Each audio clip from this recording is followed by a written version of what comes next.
Good evening and welcome to the Business Day. I'm Milton Walker. The IMF resident representative in Jamaica, Constant Nguana, says Jamaica should stop being obsessed with the value of the US dollar. Mr. Nguana was speaking at the Private Sector Organization of Jamaica, PSOJ, breakfast meeting today.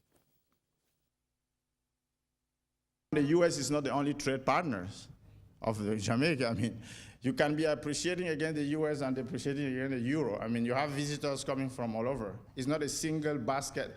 You have to look at all the trade partners. How is the Jamaican dollar moving against the euro? How is it moving against the Canadian dollar? It cannot be a focus on the US dollar alone.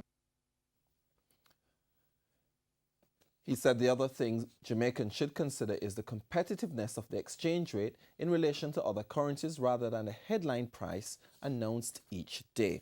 And on the currency market, trading ended today with the US dollar selling for $125.05. The Canadian dollar is selling for $100.19. Sterling is costing $172.34, while the euro is going for $153.04.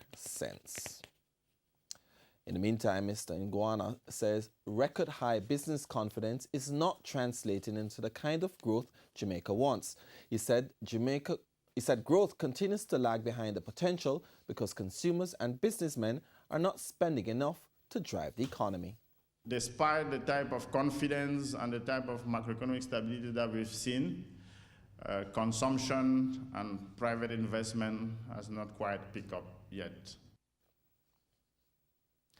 He said the growth Jamaica has seen over recent years has been driven primarily by the tourist sector.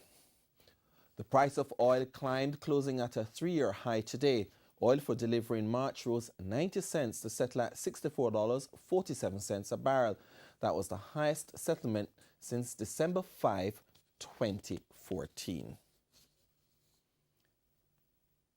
Gains in heavyweight blue chip stocks led the JC index up more than 6,110 points on Tuesday, while the junior market index gained 21. Stocks posting gains included AMG Packaging and Paper, CAC 2000, Dolphin Cove, Grace Kennedy, JMB Group, NCB Financial Group, Scotia Group, and the Wasinco Group.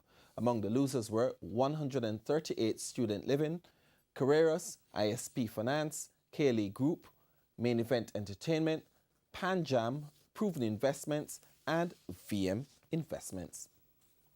That's the Business Day. I'm Milton Walker.